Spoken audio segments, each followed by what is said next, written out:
Welcome all to our Monday, July 24th Committee of the Whole meeting. We'll call this to order, and I invited our county chair, board chair, Stan Steck, to come and visit us. A lot going on with the Sustainability Business Park that the county is spearheading for us. We're hitting some critical mass points, and as I tee up our chair, one of the things that the mayors have been discussing is the city support behind this, and we're working through some of the board structure, working with the county on this, and having some good dialogue and discussion amongst the mayors in the county, and we'll be at a point where we have a board that's mutually beneficial to all the parties involved with it on that of it. So a lot more to come with that. That's a little fluid right now, but with this coming in front of the county relatively soon, I know from the mayor's perspective, the majority of us that actually were having this discussion are generally in favor of support of the sustainability park, but we're learning more about the details because there's a lot of moving parts still with this right now. So, which is why I asked Chair Steck to actually join us. So. The floor is yours. You're going to give us some background. We'll have some discussion points. So with the commissioners, I would just encourage to ask, this is the time really to ask some questions around this. So, Mr. Chair. All right, good. Well, thank you, and thank you for inviting me here to have a little conversation about trash. I have some great photos. I should have brought some slides, but those of you who have been out to our landfill know what an enjoyable experience that can be, a great family vacation spot. As well as our waste to energy facility is kind of cool too. But at any rate, yes, we are facing a huge set of decisions coming up in this month. They are set for a decision at the Legislative and Human Resources Committee to do the analysis on the new ordinances that are going to be required for this project. And then the Finance Committee on the 8th will be dealing with the bonding side of this. And then the full board will be taking up those two items along with the governance item, which we just saw some new things happening on that. So what is it all about? Let me give you just a thumbnail sketch. I don't know how much you've dived into this and have had to deal with. I know that the mayor has had to do this. But essentially, how do we manage the solid waste in this county? Well, municipal solid waste, and there's about 1 million tons a year that's generated in Kent County, is basically processed in a number of ways. One is 44% of it is processed through the 6-city agreement, that is the flow control environment and district, in which the solid waste is taken to our waste to energy facility, where it is either consumed and converted into electricity, or if it can't be used there, it is transported over to the landfill. Sometimes it'll go directly to the South Kent landfill, but more often than not, it goes to the waste to energy facility first and then transported over. It could also go to our North Kent facility, where it serves as a transfer station, and we don't deposit waste in that landfill anymore, but we will take waste from the northern part of the county and then transport that to the waste to energy facility near downtown or to the South Kent facility. Other than that, outside of the 6 cities, about 36% of the rest of the waste goes into the system as well, but it is not part of the flow control system. So that is then 80% running through the county's DPW management system. 20% goes out to private landfills, and that could be either, there's one in Coopersville, probably most of you drive by it, or there's one in Pearson, many of you drive by that one, there's also some in the south. So that is outside of our system, that we have no engagement with that, no control of that. It simply goes where the private market takes it. We are facing a number of significant changes. First of all, the 6-city agreement, which was set up probably 35 years ago when we set up the waste to energy facility. The 6 cities entered an agreement that required all of the municipal solid waste within those 6 cities to go through that system. The tipping fees that are charged for that are unique and different for that district. That agreement is coming up. It will run at the end of 2024. Maybe Daryl, you know better than I think it's the end of 2024 it runs. And so we have to have something to take care of what do we do after that. The waste-to-energy facility is a huge public investment. We're just putting another $40 million into it. It's probably worth well over $120 million, and it is the mechanism by which we essentially convert, at the current time, a significant amount of the trash into energy, which we sell on the market. So we have to have a plan to do something with that once that runs out. The second timing factor is that the current landfill on the south, it's actually partially in Kent, but also in Allegan County on 100th Street, that is getting to the point where its end of life is within sight. And that means that if we are going to landfill into the future, we need to start looking for a new landfill. It takes about 5 years from the time you identify a site to the time you get through the approvals, the permitting, to be able to actually use it. So we have concluded that our time to begin that process starts next year. So you can see if we're not going to do something else, if we're going to go into continued landfill as the solution for this county, we need to be digging in and going after another landfill somewhere in this county for purposes of establishing what will basically handle our trash, our solid waste for the next 30 to 50 years.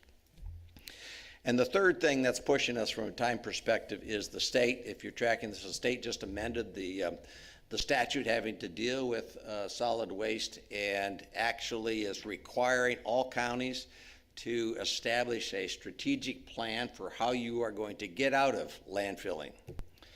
It is clearly the state's policy preference that landfills be essentially reduced in our reliance, and if anything, eliminate them if at all possible. So the public policy at the state level is to do away with them. Can they actually order us? Probably not, but they can certainly regulate the existing landfills over and over and over again, and every regulation has an essential cost associated with it.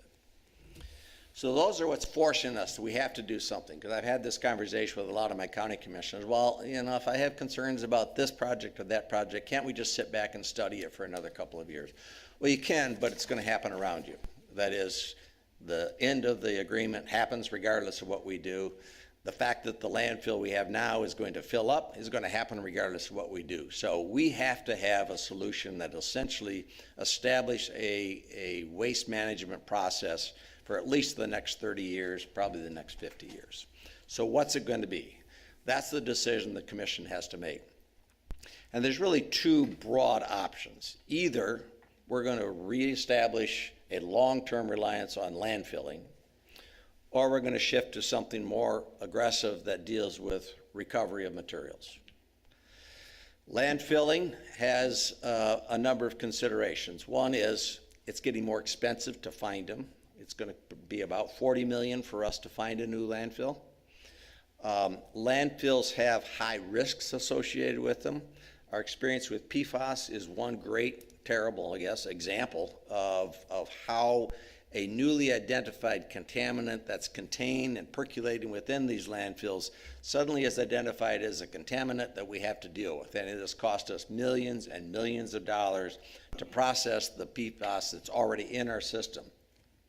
And we'll have to monitor that for at least 30 years going forward.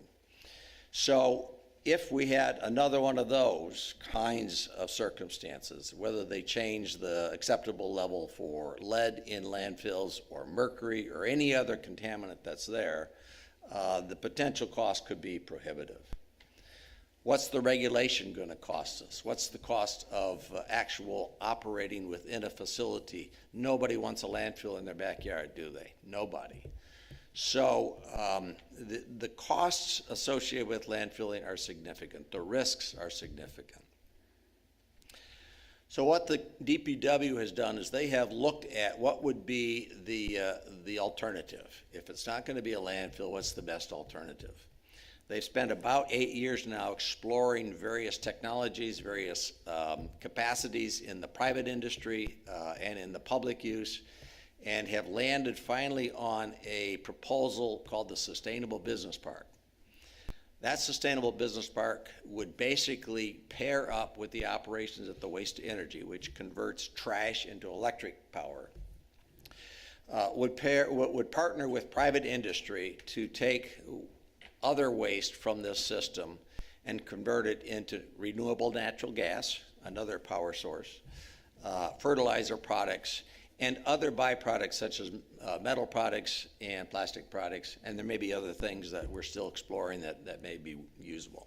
Ultimately, though, these mechanisms would take private industry, pair it with us, and convert that waste stream down from 100% into the landfill down to about 10%. So whatever landfill needs we have can be extended, you can see, tenfold. And the reliance then would not be to buy a new landfill, but to use existing private landfills, because there are existing private landfills that have probably 40-year lives on them. So that project basically would be then to partner with private industry to establish that on the property near and into Allegan County. And instead of putting into the landfill, we would process and extract as much as we can. And that would be through an operating agreement with these private entities for purposes of extracting and monetizing that product. And then we would share in the monetized recovery from the private industry. It has its risks.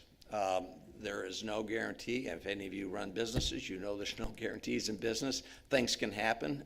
Markets change, costs change, product changes, but it is our current experience with the private entities that we're dealing with that they're prepared to put in as much as $300, and if we bring other tenants in, $400 million to actually construct these processes. That wouldn't be county money, that would be private money. So that to us is a strong demonstration of their belief that these systems do have long-term capacity to monetize.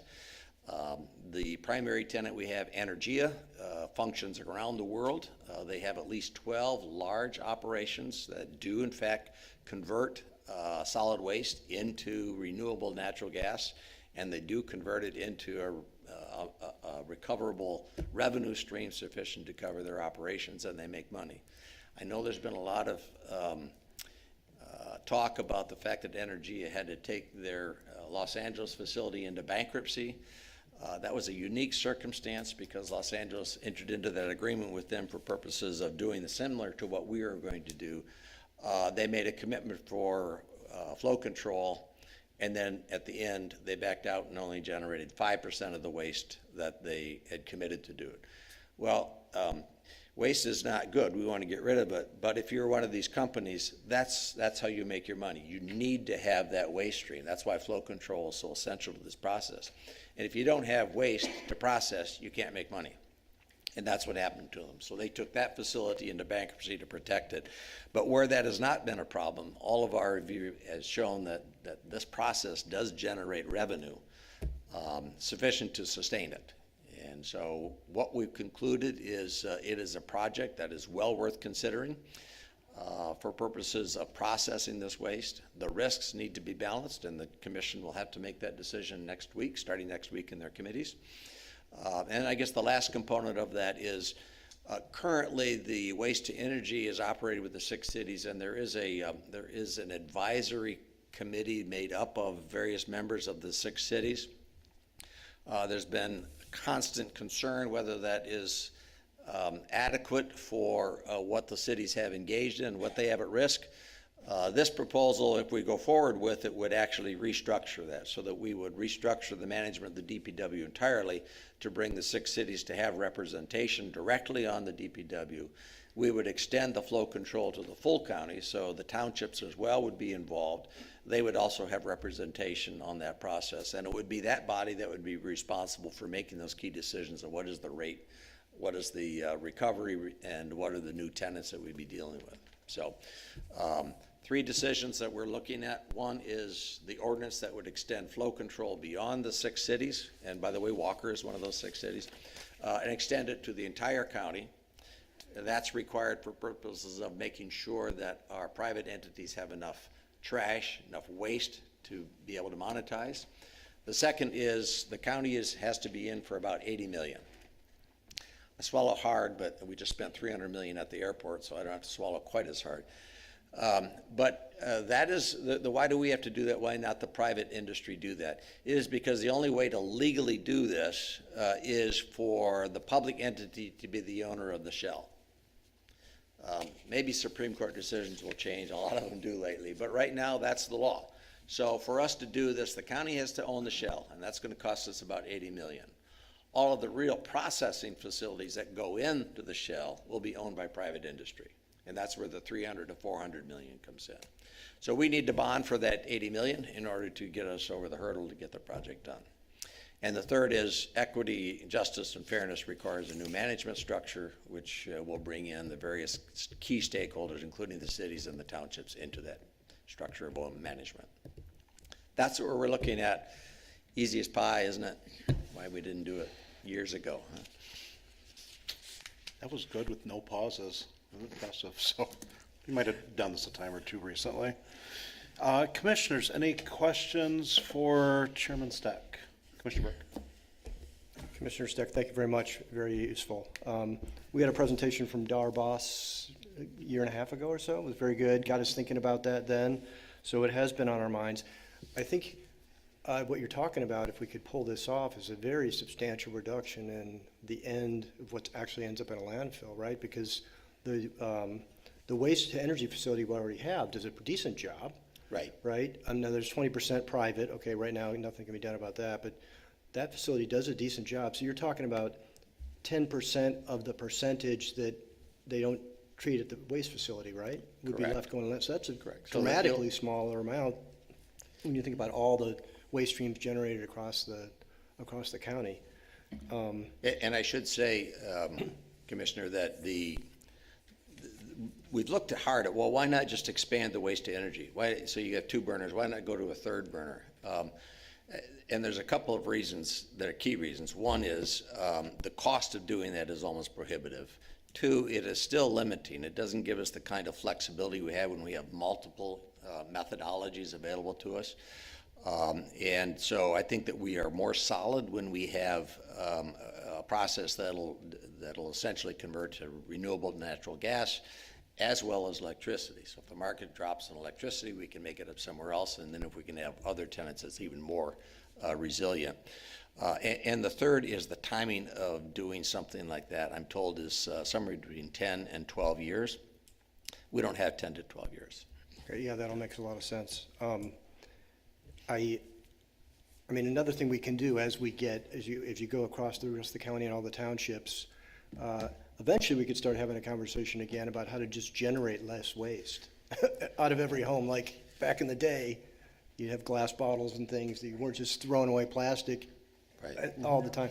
So I think at some point in this country, we're going to have a, come to the table over, does everything in the world have to be air conditioned? Do we have to have plastic wrapped everything? But while we're waiting for all that to show up, this seems like a pretty good step. What do you need from us? So was the question, what do I need from you? From us, yes. I guess I'm looking for one, whether you have thoughts or concerns that we have not looked at, or whether we need to look at further, whether you think this is a good idea. The decision isn't made yet, and I will tell you, it's not a slam dunk. Politically, this has a lot of pitfalls. So you can see the 6 cities are already operating under flow control, so you know what it's like. We've been doing it for 30 years. If you're in the townships, you're not under flow control. If you want to burn your trash in your backyard, you do it. If you want to hire John Doe to take it to his backyard, you probably do it. Under this, you won't be able to do that anymore. All of the solid waste that comes out of this county will have to go through this system in one way or the other, and everybody will pay the same freight. Thank you. Commissioners, additional questions? Definitely a complex solution to an extremely complex problem. One of the things that the mayors decided some time ago, we actually chose Mayor Kepley from Kentwood, who this is right in his wheelhouse from a subject matter expertise and passion for him to represent us, and he continues to do so. So kind of that background there. I know that the mayors and the county are working with what that board looks like, so that's kind of where we're at. But I don't want to speak for every mayor, but I would say the majority of us so far that have actually voiced, nobody's voiced any dissension.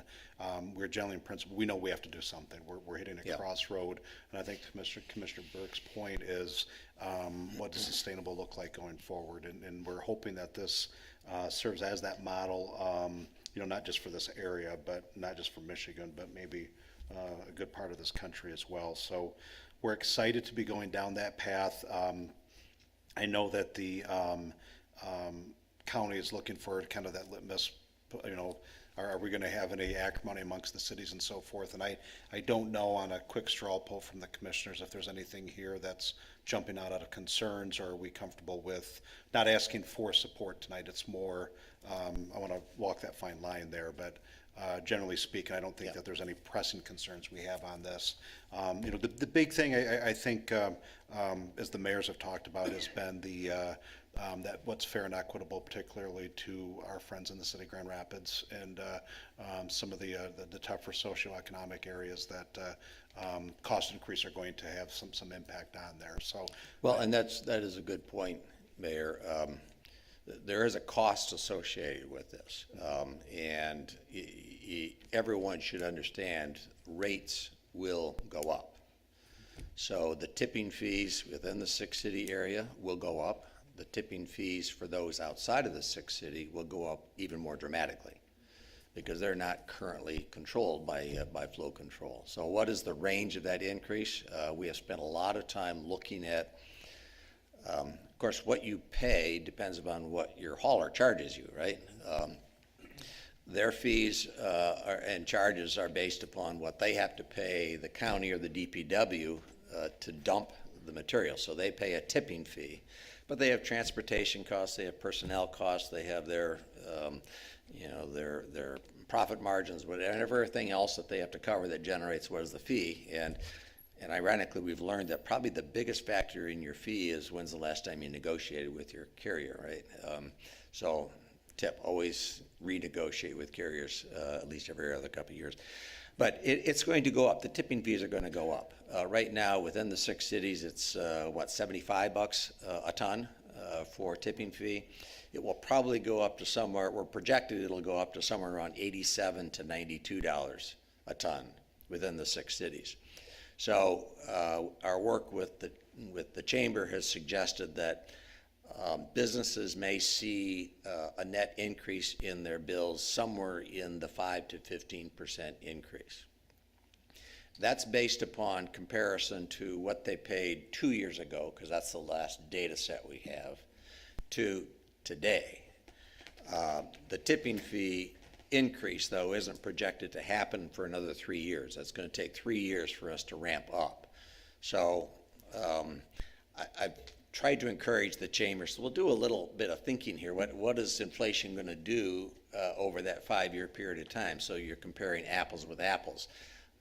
And the tipping fees have gone up 20% in the last 2 years. So you figure will it actually be about the same when you get to that actual change? It's possible, but we don't want to, we're not kidding, we're not tricking people. The rates will probably be a little higher to start with. I compare it to, if you want to drive a car cheaply, don't get insurance. It's a lot cheaper not to have insurance in the short run. In the long run, it may be disastrous, right? So it's similar here.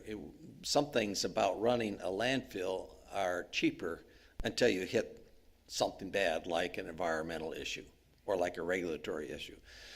Then the cost will skyrocket. So it's a trade-off. We're trying to look for something that is the most sustainable and the most equitable over the long run. And a number of us think that going back to landfills is not the most sustainable, and it is probably the riskiest of these approaches.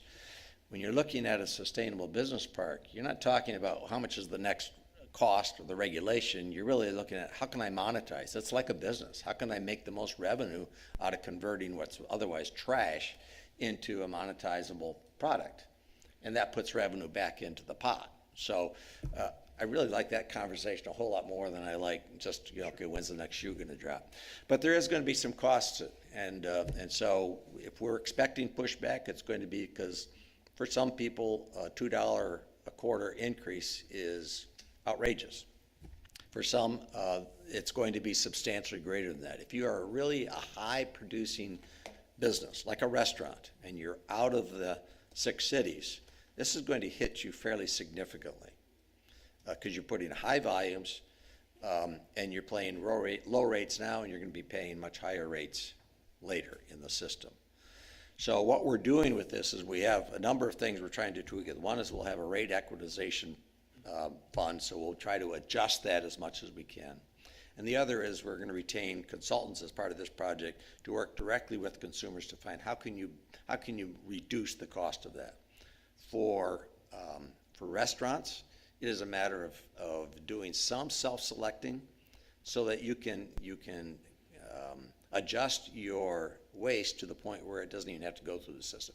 Because really, we won't pay money for it, but we would love organic trash because that you can convert directly into this anaerobic digesting system.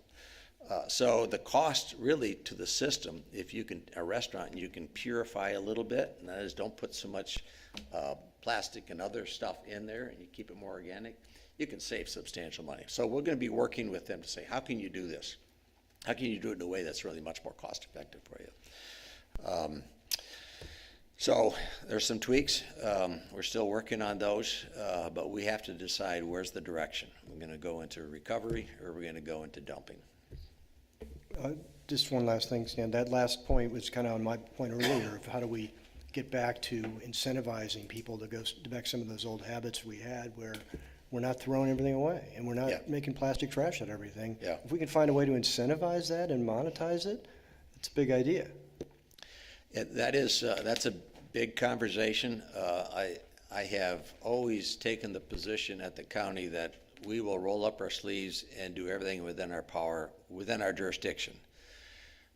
What you're talking about is probably a state policy jurisdiction. If you wanted to eliminate certain utilization of plastics, if you want to look at modifying the bottle law, the deposit law, that's not something you can do at the county level, but you can do it at the state level. What we can deal with is when it does come to us, how do we process it? Now, I will say this. We're going to keep the recycling center. That still has been functioning. It's sort of plateaued. We don't get a lot more recycling in this county than we did 5 years ago, but it's holding stable. We know when we go this route, we will have that discussion about do we continue to do self-sorting. We're terrible self-sorters, let's face it. I mean, how many of us clean our recyclables before you put them in the bin? And if it gets too dirty, I'm sorry, but the whole bin goes into the trash. It does not go into recycling. So if you have sorting mechanisms like we're looking at here, it is computerized, it is electronic, it is robotized. There's not a human standing on that picking out the dirty junk. And so frankly, when we get to that level of technology, recycling becomes a conversation we have to have another talk about. Or do you let it just go through the single source system and let these companies pull it out? But yeah, do we stop the stuff coming in? At some level, that conversation should take place. It's just not going to happen at the county. We're going to assume we still have 1 million tons of solid waste to do something with every year. Commissioners, any other questions? Chair Stuck. I think maybe the summary of the acknowledgement is there's a lot of moving parts right now, and there has to be a level of trust and faith with the municipal partners within the county that we're going down the right path. We have to make a decision one way or the other, and if we decide one way, there really are not a whole lot of options available with where we're going to go, and that puts us in a spot. So I think just generally speaking, interested to see what these next steps are in getting together the board appointment process that we talked about. So we'll see how that goes. And thank you very much for coming. I know when I asked Chair Steck to come in tonight, he had adjusted his schedule, so I appreciate you doing that on our behalf, because I know this is, it's hitting your agenda pretty quick here, and at least we're informed enough. Yeah. When our constituents, we can have the conversations around it, so. Well, again, thank you for the opportunity to kind of bring you up current on this. Decisions will be taking place over the next couple of weeks at the county level. I will say, if it does not pass, you're absolutely right, Mayor. It's back to the drawing board, and what we do with waste to energy and the six-city agreement is wide open. I don't know. Yeah. So, All set. all right, thank you very Thank you much much. for coming. By my clock, I have 7 o'clock, Madam Clerk. All right, we will officially call our 7 o'clock City Commission meeting to order. Oh, I have invocation. All right. If you'd please join me. Heavenly Father, as we come together this evening in service to the community you have blessed us with, we give thanks for all that you have blessed us with, and we humbly ask for your continued presence over those who go into harm's way in service to our community. And we too give thanks for those who have committed to that service, whether in our military or public safety. As we deliberate here this evening, may we all remember that public service we have committed to is for the greater good of our community and to do the will you have asked of us. In your name we pray, amen. I'd like to invite everybody to stand and join us for the Pledge of Allegiance. I pledge allegiance to the flag of the United States of America and to the republic for which it stands, one nation, under God, indivisible, with liberty and justice for all. If I could please ask the clerk to call the roll. Mayor Carey. Present. Commissioner Gilbert. Present. Commissioner Babcock. Present. Commissioner Groders. Present. Commissioner Chase. Present. Commissioner DeShane. Present. Commissioner Burke. Present. Can I get a woo-hoo that our schedules all permit us all being here together? All right, thank you. First on the list is the approval of minutes from July 10th, 2023. If there's no discussion on said minutes, I'll entertain a motion for approval and support, please. I'll make a motion. Commissioner Chase, Commissioner Burke, any other discussion? All those in favor, please say aye. Aye. Those opposed? Minutes are approved. Thank you. Next on the list is public comment on agenda items only. Officer Kramer's nothing, you're just itching us, okay, thank you. All right, seeing none in the public. Consent agenda, we have expenditures in the amount of $3,517,655.50. Are there any questions on the bills? Seeing none, I'll entertain a motion for approval and support, please. I'll make a motion. Commissioner DeShane, Support. Commissioner Groders, all those in favor, please say aye. Aye. Those opposed? Thank you. Resolution 23-675, appointments to the Planning Commission and Zoning Board of Appeals. So kind of the why behind that, this is to ensure the continuity, to make sure from a quorum perspective, and this is actually kind of going to old school from a city structure standpoint. At one point in our commissioner handbooks and over the years, it somehow had dropped out of there. It used to be the planning commissioner served as an alternate to the ZBA, and the ZBA appointed city commissioner served as a alternate. So going back to that, just to help with the quorum numbers with summer vacations, work travels, and just life happening for people on said committees, wanted to make sure that our city commission was represented on both of these as things came up. So is there any questions on the request? The appointments? Seeing none, I'll entertain a motion for approval and support then, and the motion is to appoint Commissioner Chase as an alternate to the Planning Commission and Commissioner Gilbert as an alternate to the Zoning Board of Appeals. Motion in front of us. If there's no other discussion, I'll entertain a motion for approval and support, please. So moved. Support. Commissioner Gilbert, Commissioner Babcock, any other discussion? All those in favor, please say aye. Aye. Those opposed? We are good. Any other public comment? Mr. Myers, nothing. All right. All right, Commissioner City Manager comments. Mr. City Manager. Really not much. I'm sure you'll talk about Thursday's visit. Yep. A little bit on Howland, and then, I don't know if everybody heard about Bob Myers passing. I don't know about the, Hey, not to the whole, just to the 2/3 Ward Commissioners. I'm not sure everybody up here had known him, but okay, so kind of sad. Bob had served the city for, what, 40 years, 50 years? 40 plus years as a Yeah, city commissioner, mayor pro tem, longtime ZBA, I think some days in the planning commission, if I remember right, maybe. But especially as I was coming into the city commission and had become mayor, was just a tremendous resource of that institutional knowledge that you can't replace, and to do it without an agenda was typical Bob. So the community suffered a great loss there. That's all I have. All right, easy enough. Thank you. Commissioner Burke. I attended the Kent County Road Commission ribbon cutting Thank on you. behalf of you, Mayor. The Mayor Pro Tem was also unavailable, so the third stringer in Ward 1 got the call to make remarks and cut the ribbon. Kent County Road Commission Chair Verheulen stole every point I had because he went first. And so I got up and made up something different. But it was a great event. That's went how I very well. usually do things Yeah, anyway, so you're fine. That's good. Gary Pastema and I walked around the facility for an hour, probably 45 minutes afterwards. Very interesting. He was making, his eyes were drooling. We weren't writing his wish list, but he told me that the city manager has already told him, don't even think about it. So, thanks. Love it. Good stuff. Thank you. Commissioner Shane? Commissioner Chase? We had a zoning subcommittee last week. We made some progress on where we're at and looking towards the end of the year as getting this wrapped up, so making good progress with that. Outstanding. Thank you. Commissioner Groders? Commissioner Babcock? Dad? Commissioner Gilbert? I will just say I'm glad to be back and appreciate all of the grace that everyone has given me to spend some time away, and look forward to getting back up to speed.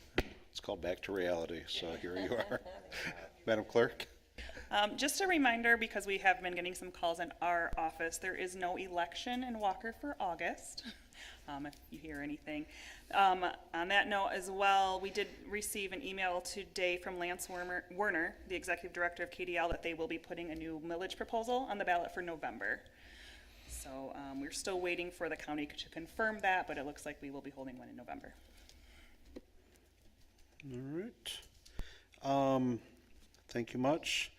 First, probably on everybody's mind is our Community Exchange Day with the City of Holland this Thursday. They're coming to see us, so we have arranged, right now we will meet, email to go out. I just ran out of hours in the day today. We will meet in the commission chambers here at 9:30 on Thursday. And we'll have our little bit of meet and greet time. And then we'll be on the City Central Campus, roughly between the different buildings, between Ice and Fitness and the Public Safety Building and the library. We'll be here until about 10 to 11. I've arranged for a transportation. We have a air-conditioned bus, acknowledging that it's supposed to be close to 100 or heat index on Thursday. I have an air-conditioned bus that'll be transporting us. We're going to start at 11 o'clock at the Meyer Corporate Headquarters, and they actually have one of the neatest Meyer Heritage Museums down in the lower level that's not open to the general public. So we'll be taking our guests there. We'll spend our time there, and as we conclude there, we'll be going to the Boy Scouts to Adventure Point, where we'll be having dinner, or our lunch, together there, and some discussion and kind of the rinse and repeat that we did out in Holland. So looking forward to that.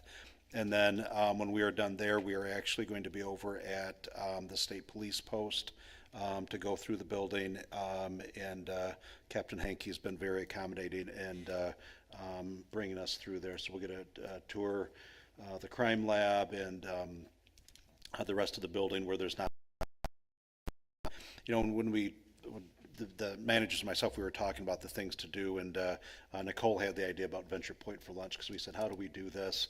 It's going to be one of those hot, sticky days. Do we try and do this outside? Where do we do? And you always forget that Adventure Point's right in our backyard there, and it's such a cool venue.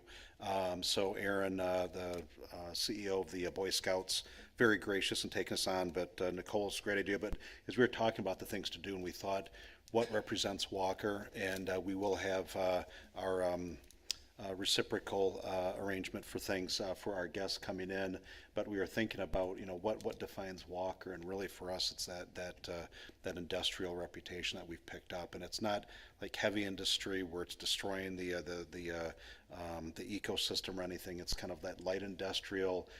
The jobs continue to grow. They're very diverse in the types of jobs they are. So we're excited to show that off and show the great benefit we have of having Meyer in our community as well. So that is Monday. We should conclude right about 2 o'clock. And we'll bring everybody back here again on that air-conditioned bus, if I haven't mentioned that a couple times. So we're not doing the mile walk this time? So we're not doing the mile walk this time, so, although I could drop a few pounds, it was all right for me to do that, so. If you would, on that email, don't have to let me know tonight, but just on the email, respond who, I know at least one is not gonna be able to make it on, Thursday. Just let me know via email, that way I've got a reference point. I'm gonna remember what room I just walked out of, so, I'd prefer to have it on email, and then, we'll be good from there. Second, Darrell mentioned the Bob Mars. It's a significant loss to our community. For me, it's one of our iconic faces in the community and represents so much great about those years through the 80s and 90s and early 2000s. Next meetings, 14th and 28th. I don't believe we'll have a meeting on the 24th, Mr. City Manager. I don't think we'll have anything agenda-wise to have a meeting then. 21st we won't have one. It's just more than likely it'll be the 14th and 28th in August, so if people are planning vacations and time off. And I cannot read what my last note is at the bottom, so it must not be that important. So, good to go. Any other discussion for the good of the order on things?